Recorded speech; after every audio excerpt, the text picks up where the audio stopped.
Previously, I was looking at how to categorize the profiles that you've downloaded or purchased and you've put into the Kemper. And for me, as I said, I could not live without Rig Manager. I don't know how anyone would, but categorization is really your friend. But let's have a look now what to do once you've gotten a profile and it's a keeper for you. You know, if you really don't like it, you're never going to use it, delete it. Avoid noise, I think. But what if you've got a keeper, but you want to tweak it? Try different guitars, try different pickups, all those sorts of things. So right now I'm looking at one that I got. It's a Blues Junior, Fender Blues Junior sort of profile. And I'm just going through what I would normally do, thinking around, what I might do to sweeten it a little bit for the guitar I happen to be using. It's an HSS, Ibanez AZ.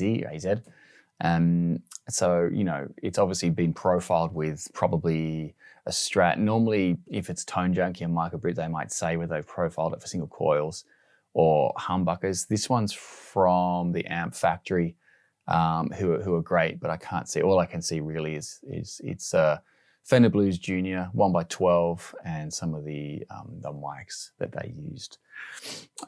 Okay, so let's get a basic sense of the sound.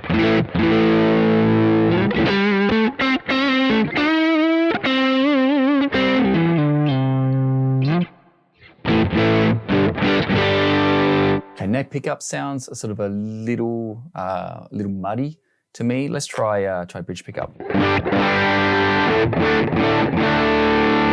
Again, sounds a little bit muddy. Now this is through my monitors in this room. Sometimes when you record things in Logic, it does sound different. So when you're putting things down to tape, putting things in a mix, it's always going to be a little bit different there. But if I was just playing, for fun, that sounds a little bit muddy. So what I might do straight away is I'll look at the reverb. For me, I prefer a spring reverb. You often get a hall. So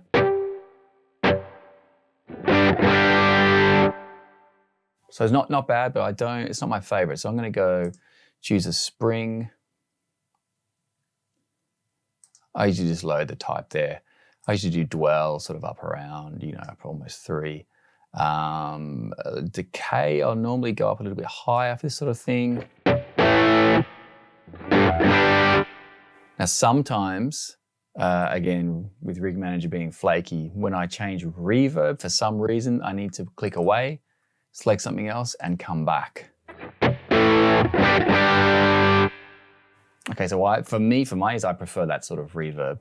Okay, next we might look at the amp settings. Now, one thing you can always play with a little bit is the definition.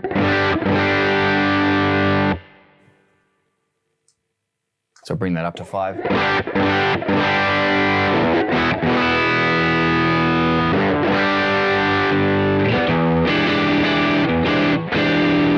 Okay, you can compare going back. You can see underneath the original value was at 3.5. That's cool unless you change it and save it, then change it and save it. So it will remember the last value you had in the previous save, but not sort of history beyond that. So when you're tweaking one thing, it's good to do that. You can go back to where you were.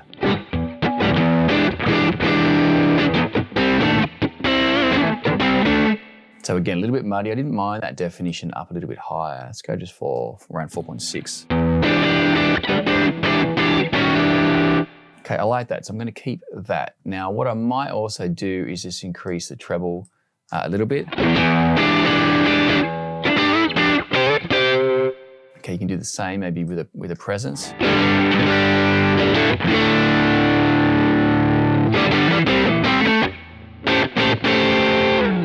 Again, if you want to compare, of course, go back to broadly where it was.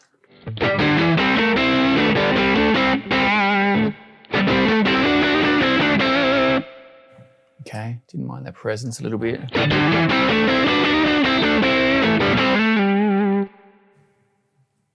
Okay, so I like that. Now, what I might do here, and I'm in my temp folder, is, I'm going to need to move these out a little bit, but I might store that. And then what I might do is, sometimes I'll do this, I'll duplicate it, and I'll just change to maybe lead. So underneath it's the same profile, but lead to me says I probably boosted the signal, probably put a little bit more gain on there, and maybe added some delay. So I like having copies of them, and that way I don't need to be hitting pedals or whatever. I can just switch between them. It's just the way I like to work. Okay, so right now this is just a straight duplicate. First thing I'll try and actually do is put a booster on there. So I've come into booster and I'll try the lead booster.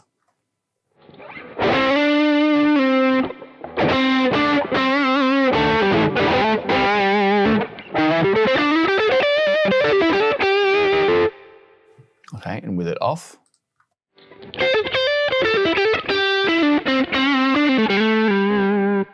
With it back on.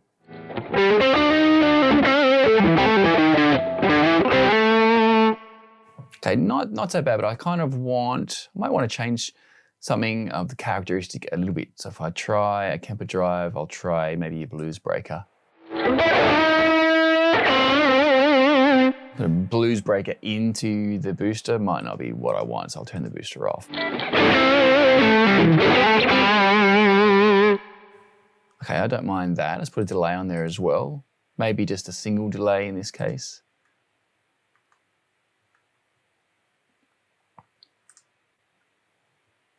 Now I'm going to turn that tempo off, go sort of around 350-ish, 353 is good. Bring the mix down a bit. Okay.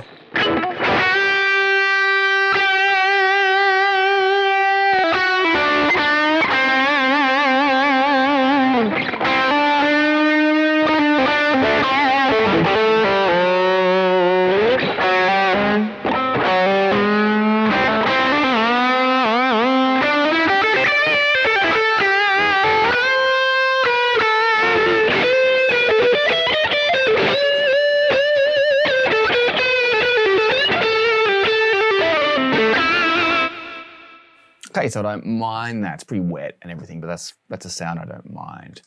So if you go between them now, I've got the first one, okay.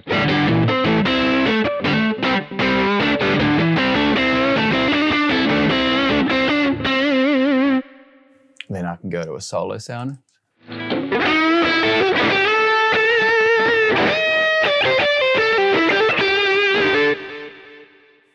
Okay, bit of delayed, obviously a lot more distortion with the Kemper drive on there. But that's sort of a cool way. Grab a profile and tweak it to either the guitar you're using. Maybe if I picked up a telly or something that was sort of humbucker in the neck, I might want to do the same thing again. So when you're categorizing it in the profile, in Rig Manager, you might want to have subfolders for humbucker guitar, single coil guitar, or something like that. That way, when you want that type of sound again, it's at your fingertips. You can go and get it. You can search for it or browse for it or whatever. And you don't need to sort of, be tweaking, because the whole point of all this is you found something great that you can play. Start playing straight away. All right, hopefully that kind of helped. It was always interesting to get some new profiles. This one from Amp Factory is really cool. All right, see you next time.